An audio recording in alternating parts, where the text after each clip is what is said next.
De dizer que a gente fala muito, né? Eu escuto isso todo dia. A benção da esposa fala isso direto. Queridos, estamos gratos ao Senhor e é com muita alegria que nós estamos aqui para falar das maravilhas que o nosso Deus ele tem feito. Aleluia. Né? Uma temática extraordinária de um questionamento que Jesus faz sobre um dos milagres emblemáticos que ele traz à luz dos homens. A historicidade bíblica ela vai nos mostrar que na narrativa de João, que Jesus ele manda os discípulos entrarem no barco no sentido de Betsaida a Cafarnaum, e que ao decorrer do transcurso Jesus foi orar, vê os discípulos em agonia e vai ao encontro do barco por cima das águas, e que quando Jesus chega, a tempestade que era notória, ela se acalma. Jesus entra no barco e logo eles chegam em Cafarnaum. E de Cafarnaum eles seguem destino a Genezaré. Isso é João que nos traz essa perspectiva. Marcos vai nos mostrar que eles estavam em agonia, se assustavam pela tempestade e se assustaram um pouco mais por ter visto alguém andar sobre as águas, mas que quando ouviram Jesus dizer que era ele, se acalmaram. Jesus entra no barco, eles chegam a Cafarnaum e tudo fica tranquilo. Glória a Deus. Na narrativa de Levi ou de Mateus, como queira, nós vamos entender duas perspectivas. Uma de Jesus, que traz as mesmas visões, em que Jesus vem andando por cima das águas e entra no barco, e uma perspectiva, sobre Pedro. Queridos, e aqui nós vamos nos deter em alguns detalhes, e é bem interessante que Jesus está na cidade e os discípulos de João vêm ao encontro de Jesus. E quando eles chegam ao encontro de Jesus, eles dizem: olha, mestre, João está morto, decapitaram, arrancaram-lhe a cabeça. E rapidamente Jesus absorve aquela notícia e ele se retira. Ele chama os seus discípulos para entrar no barco e eles agora vão para um lugar deserto. Só que ao passo que Jesus está se retirando, pessoas estão indo atrás de Jesus. Pessoas estão indo ao passo que Jesus está caminhando. E de repente Jesus olha para aquela multidão e vê ovelhas sem pastor. E começa agora a ministrar, e a palavra que emanava de Jesus, ela produzia vida. E o povo está ali absorvendo aquilo, ao ponto que ele também tinha recebido a notícia que João estava morto, seu amigo, e eu quero refrisar isso com você, porque Jesus, ao receber a notícia de um questionamento que João faz para um dos seus discípulos e pede para que ele repasse a Jesus, perguntando se é tu mesmo o Cristo. E Jesus, diante daqueles homens, dá testemunho de João, dizendo que do ventre de mulher, homem maior não nascerá, ou não surgirá. Fazendo notório que ele entendia o medo, o temor que estava sobre o coração de João, que ora antes nunca tinha passado por circunstância semelhante, porque ele era a voz que clamava no deserto e a temida voz que clamava no deserto. E de repente agora ele está preso por tempo, demasiadamente falando, e sabe qual era a sentença que ele sobreviria, a ponto de que ele esperava a morte, a ponto também de que Jesus se entristeceu e decide sair dali. Mas ele olha a multidão que está lhe seguindo, querendo ouvir algo, e ele para e começa a tratar a multidão, que é isso que Jesus faz conosco. A palavra de Jesus, ela não simplesmente ela é motivacional ou ela é positiva, não. Ela é medicinal, porque na verdade ela trata, ela vai aonde nenhum homem consegue ir, por mais que ele seja capacitado, humanamente falando. A palavra de Jesus, ela toca em meandros que só você e ele sabe aonde está doendo. E é muito interessante porque Jesus, ele está tratando, ele está conversando, e quando os discípulos chegam e dizem: olha, Jesus, o tempo já está passando, o dia está entardecendo, despede para que eles possam procurar algum lugar onde tenha que comprar alguma coisa. E Jesus disse: não, porque vocês não dão de comer para eles. E é bem verdade que os discípulos dizem: mas nós não temos nada, nós não temos senão aqui alguns pães, alguns peixinhos, era o lanche de uma criança, você sabe a história. E aí ele diz: não, traga, e ora, e começa agora a alimentar 5.000 pessoas, e muito mais do que 5.000 pessoas, porque foram contados só homens, não foram contados mulheres e crianças. E é bem verdade que quando isso acontece, Jesus agora despede a multidão, manda os seus discípulos entrarem no barco, e ele não manda os discípulos irem embora, porque o acordo dá-se a entender na narrativa de Mateus que os discípulos iriam pela margem do lago de Genezaré ou do mar de Tiberíades, como queira, e pede que ele vá na margem. Nós estamos falando de uma travessia de cerca de 14 quilômetros, era de um lado para o outro, o comprimento é 21 quilômetros, então nós estamos falando de 14. Ele ia pela margem até Betsaida, que de Betsaida, Jesus, quando terminasse de orar, descia, pegava o barco e atravessava. Essa era o propósito, esse era o acordo. E aí os discípulos entram no barco e estão indo porque Jesus, após alimentar a multidão, agora está tratando ela, está se despedindo pouco a pouco. É como se Jesus está dizendo: olha, filho, isso aconteceu sobre a tua vida, faz isso, isso e isso, segue nesse caminho, vai por essa direção aqui, que a tua vida será abençoada. Ele está se despedindo de forma peculiar da multidão. E ele agora sobe e vai tratar algo com Deus, ele vai conversar com o Pai. E quando ele está conversando algo com o Pai, ele está lá orando. A narrativa vai nos mostrar que estava entardecendo. O calendário primeiro, ele conta-se pelo calendário lunar. Depois, não teve tanta eficiência, passamos para o calendário solar, que era os dos romanos. E assim tinha a primeira vigília, a segunda vigília, a terceira e a quarta vigília. Jesus começa a orar e a conversar com Deus. E eu quero dizer aqui, conversar com o Pai, te fazer entender isso, porque em Cristo nós fomos feitos herdeiros de Deus. Em Cristo nós fomos feitos filhos de Deus. Aleluia por isso. E aí, queridos, quando ele está conversando com o Pai, tratando algo com Deus, ele está orando. Ao passo de que os discípulos estão no barco, na embarcação ou na barca, e está indo pela margem do rio, do lago de Genezaré. Mas de repente começa agora ventos fortes surgirem de encontro à embarcação. Eu quero que você entenda que isso era natural, era normal acontecer. Nós estamos falando de um rio que está localizado a 230 metros abaixo do nível do mar. Ar quente percorria sobre a face do rio, ao ponto de que ar frio demandava de cima das montanhas. Ao encontro do ar frio com o ar quente, era natural bater de encontro com aquela água e causar tempestades. Alguns historiadores vão nos trazer ondas naquele lago. Por isso batia de impeto contra aquela embarcação, ao ponto de que fez aquela embarcação se afastar. A narrativa vai nos mostrar e nos dizer que eles estavam no meio do lago de Genezaré. Ora, se tem 14 quilômetros, nós vamos ter aí a margem de 7 quilômetros de distância da beira deste rio, deste lago, deste mar. E eles estão distantes. Jesus está orando ao entardecer. Eu quero que você acompanhe essa narrativa, porque Jesus está orando ao entardecer e passa-se a primeira vigília, que vem das 6 da tarde às 9 da noite. Eles estão brigando lá para manter o barco na beira do rio ou do lago de Genezaré. Passou a segunda vigília, das 9 da noite, das 21 horas até a meia-noite. Eles estão remando, esperando por Jesus. Eles estão brigando para manter a barca no lugar onde era para estar no combinado. Jesus continua orando. Passa-se a terceira vigília.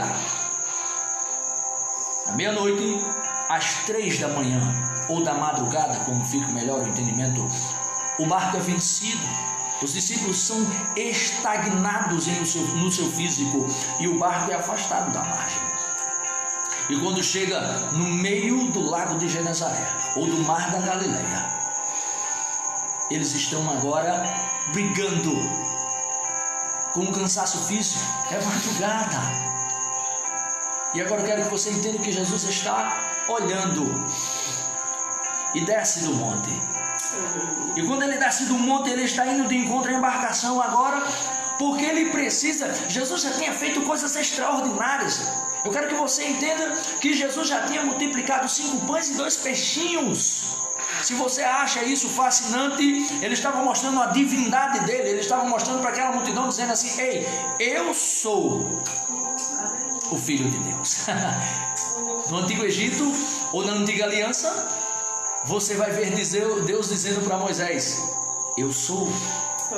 E mostrando para Moisés quanta importância tinha este nome: eu sou. Jesus está fazendo um milagre. Alimenta eles. Nós não temos nada. Traz, porque o nada na minha mão é tudo. Coisas que só Jesus faz. Daqui para a gente terminar, você vai entender melhor. Queridos, Jesus desce e vai de encontro.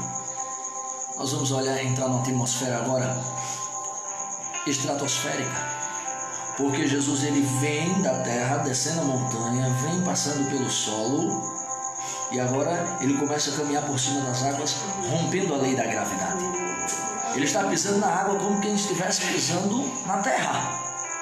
Na terra que eu falo, no solo, algo firme. Ele está vencendo a liquidez da água. Ele está vencendo a gravidade que nos atrai para baixo. E ele está caminhando cerca de 7 quilômetros. Não era perto. E ele está indo em direção ao barco, a ponto de que olharam para o barco, para quem vinha, e já não, como não bastassem as ondas, eles se assustaram. Eu quero trazer ao nosso cotidiano. Nós sabemos que Jesus faz. Nós sabemos que Ele tem poder a mudar a nossa história. Embora muitas das vezes nós sejamos vencidos pelas ondas, pelas tempestades da vida, somos afastados do porto, somos afastados daquilo que entendemos por seguro e ficamos fragilizados. E quando eles olham para alguém vindo por cima das águas, eles se assustarão. Eu quero que você entenda que eles já tinham visto o milagre. Eles agora disseram, em alguma narrativa vai nos mostrar, é um fantasma. Mas o que Jesus diz? Sou eu. Oh, aleluia. Eu quero que você entenda que ele não tinha parado ainda a tempestade. Mas ele parou uma tempestade que estava no interior. Porque quando a tempestade no interior ela é acalmada, a tempestade ao nosso derredor não importa. Quando ele disse: ei, sou eu. Oh, amados. Eles se acalmaram. Tu está entendendo? Eu quero que você veja alguns paradoxos. Eu quero que vocês vejam que Jesus estava vendo eles no meio da tempestade. Tu está entendendo que Jesus te vê? Tu está entendendo que o que tu estás passando não está desapercebido ao olhar do teu Deus? Você está em meio à tempestade, tem um propósito. A tua fé será restaurada. Aleluia. Olha, queridos, quando ele diz: sou eu, oh, aleluia. Sabe por que ele disse sou eu? Você diz sou eu para quem te conhece. Para quem não te conhece, tu se apresenta. Ô, fulano, meu nome é tal, tal. Quando tu diz assim, alguém olha e se assusta e fala assim: não, tem calma, sou eu. Aleluia. Ele podia dizer: é Jesus, Yeshua. Mas ele diz: sou eu. Oh, glória. Os discípulos sabiam quem era Jesus. Mas quando ele diz sou eu, ele está dizendo: tenha calma. Sou eu. E os discípulos pararam, mas teve um que olha e diz assim: oi, quem é? Sou eu. Se é tu, deixa-me ir ter contigo. Vem. Ele pulou do barco. Alguém que vai olhar a narrativa e vai dizer assim: poxa, Jesus, que é isso? Pedro, se eu estou naquele barco e sei que é Jesus e vejo Jesus, eu estava dançando em cima das águas. Não, querido. É aqui onde vem alguns detalhes que nós não podemos ignorar. Tem dores de irmãos que ao teu prisma não é nada. Você pode olhar e dizer assim: se fosse eu passando aquela situação, tirava de letra. É por isso que a dor, ela causa uma separação. É por isso que a dor, ela traz junto consigo a solidão. Ela traz um deserto. Ela traz uma compactação que fica só você e a dor, e nada mais. Ela interioriza os seus sentimentos a ponto de você não se questionar mais de forma audível, mas você fica se questionando mentalmente, a ponto de você ir orar agora, muitas das vezes as palavras não saírem, o diálogo não fluir e somente as lágrimas verter, porque o teu pensamento está direcionado na dor. O que para muitos não seria nada, para você é uma tempestade. E eu quero lembrar para você que a tempestade apavora, porque nós estamos falando de pescadores, de homens que conheciam o mar da Galileia, o lago de Genezaré, de homens que sabiam que eles tinham 14 metros de largura, 21 metros de comprimento, 45 metros de profundidade em seu pico mais baixo. Eles conheciam aquele lugar. Eles também conheciam Jesus, a ponto de quando ouviram a voz dizendo: sou eu, eles se acalmaram. Mas Pedro quis ir mais além. Deixa eu ir ter contigo. E ele foi. Que experiência majestosa, maravilhosa. Ele disse assim: deixa eu ir. E ele sai do barco. Olha comigo, viaja. Libera o teu coração agora para ser guarida da mensagem do Senhor Jesus. Com os olhos fechados, começa a imaginar. Libera a tua imaginação. Começa a ver Pedro pisando sobre as águas, indo ao encontro de Jesus. Começa a ver que é a madrugada, tem névoa por cima das águas, o vento está soprando forte contra a embarcação. Jesus está vindo ao encontro dela, ele está indo ao encontro de Jesus, ele está olhando para Jesus. Ele começa a analisar a situação e está dizendo: eu estou andando sobre as águas. Ele está vendo Jesus, mas o vento continua soprando forte, porque é assim que acontece na minha e na tua vida. Nós temos dias alegres, nós temos dias majestosos, nós temos dias que os nossos olhos estão sobre Jesus, mas tem dias que nós olhamos para os ventos fortes. Tem dias que nós paramos de olhar para Jesus e olhamos para as tempestades da vida e começamos a ter medo. Porque foi isso que fez Pedro afundar. Enquanto ele olhava para Jesus, ele caminhava. Tu entendeu?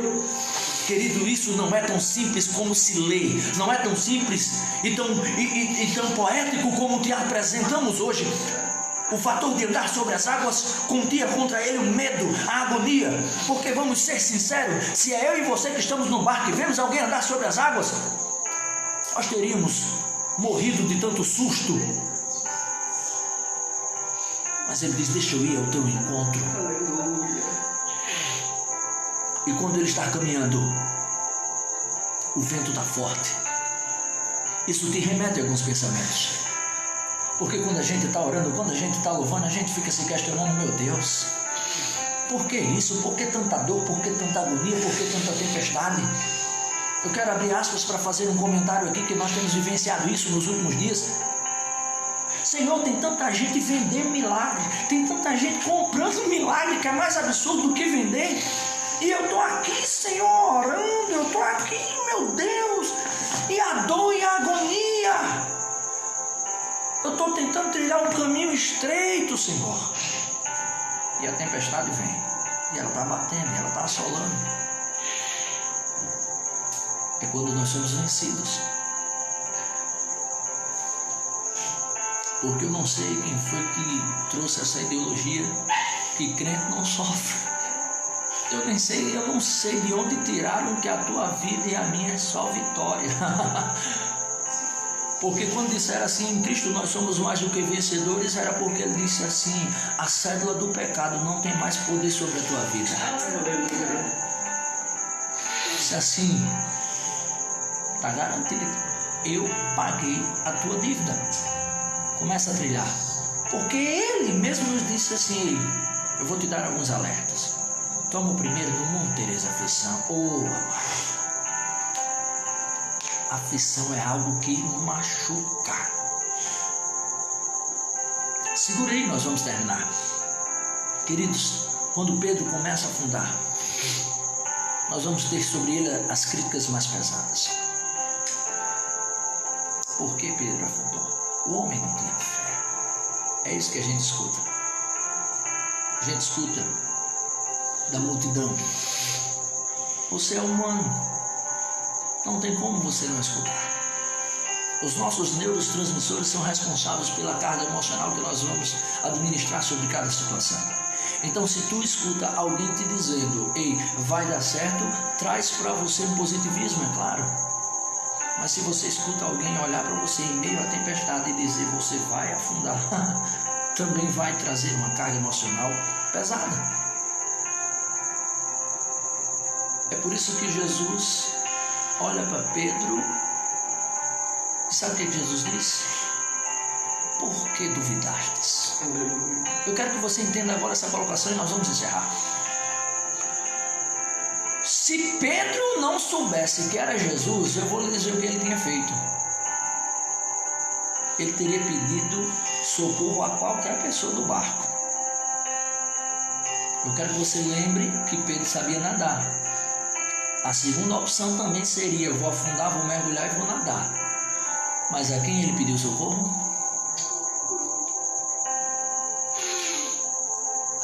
A Jesus. Mestre, socorre, me salva.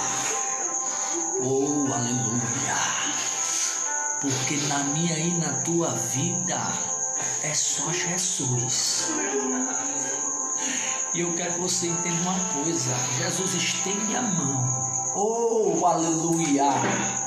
Ele desceu da montanha, ele vem sobre as águas. Aí Pedro afunda, ele estende a mão. Quando ele segura na mão, ele faz uma pergunta categórica que entraria nos anais da história e ecoaria pela eternidade. Por que duvidastes? É a temática que nos propuseram. E aqui eu quero te dizer o que aquela pergunta significou quando ele disse assim: por que duvidastes? Ele está olhando para Pedro, ele diz: Pedro, sou eu que estou na tua frente. Cadê a fé, homem? Cadê a fé, mulher? Sou eu. Duvida não, eu estou com você. Aleluia. Eu estou com você.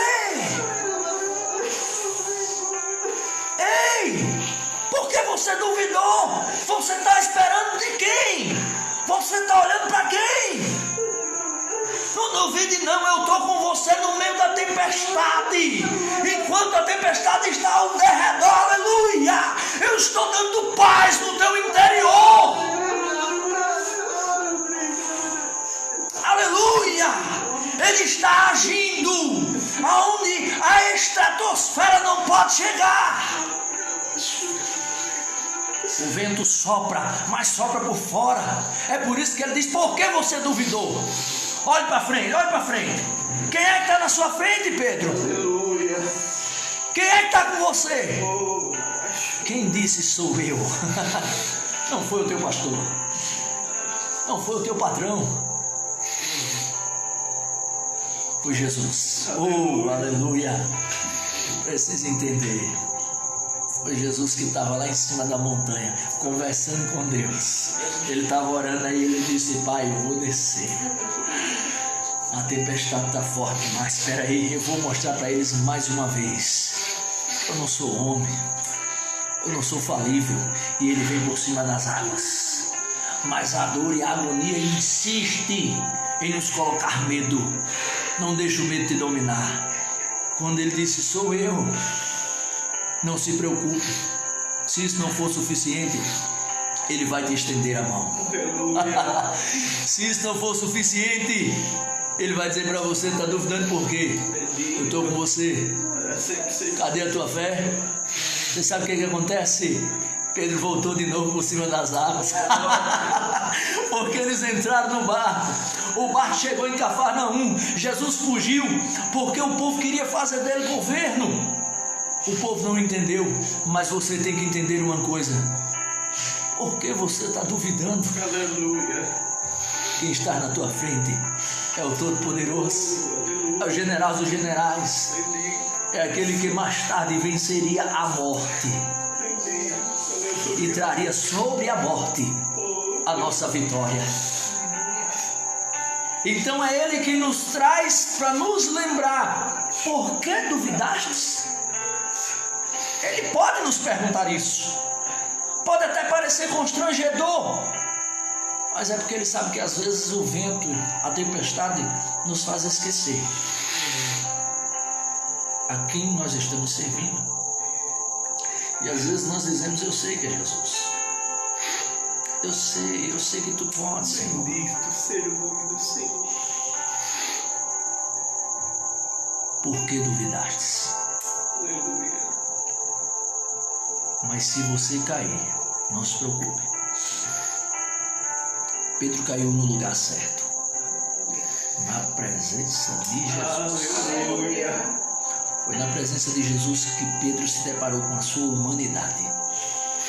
E foi na presença de Jesus que ele disse a Pedro: não duvides. Aleluia. Estendeu a mão. Eu estou com você. Vamos voltar para o barco, porque esse barco tem que chegar do outro lado. E você não vai ficar no meio do caminho. Você não vai ser vencido pela tempestade e nem vai afundar no lago. Você vai voltar para o barco. E quando alguém que criticou disse: você não tinha fé, você vai olhar para ele e vai dizer assim: eu andei por cima das águas. Eu fui sozinho e eu voltei de braços dados, porque Ele me sustentou. Aleluia! O Todo-Poderoso cuida de você, vaso. O Todo-Poderoso está olhando para você. Aleluia! E a tempestade não vai te vencer. Não duvides. Reforça a tua fé, porque Ele vem por cima das águas para te dizer: queridos, eu estou com você. Não duvides. Guarda essa mensagem no teu coração. Que o Eterno nos agracie com as suas maravilhosas bênçãos. E tenha certeza de que o olhar de Deus está sobre a tua vida. Eu agradeço essa graciosa oportunidade em nome de Jesus. Aleluia. Glória. Glória a Jesus. Aleluia. Aleluia. Bendito seja o nome do Senhor. Coisa boa é a gente sentir a presença do Senhor. Glória a Jesus. Aleluia.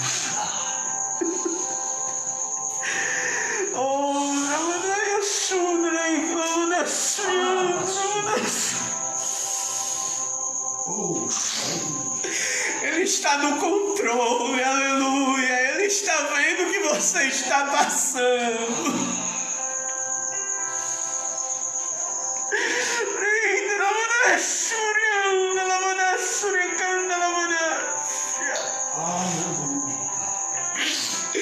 Oh, aleluia. Queremos ser gratos a Deus por esta oportunidade. Eu não sei se você está sentindo, mas Jesus está no controle. Aleluia, oh glória. Sinta Jesus aí onde você está. Sinta a presença deste Deus. Aleluia. Bendito seja para sempre o nome do Senhor. Queridos irmãos, quero comunicá-los que quarta-feira nós não estaremos aqui em nossa live, porque a partir de segunda inicia-se a semana JEP. E todos os dias da semana que vem, a partir das 19h30, haverá trabalho no Instagram do Departamento Regional de Mocidade. Para isto,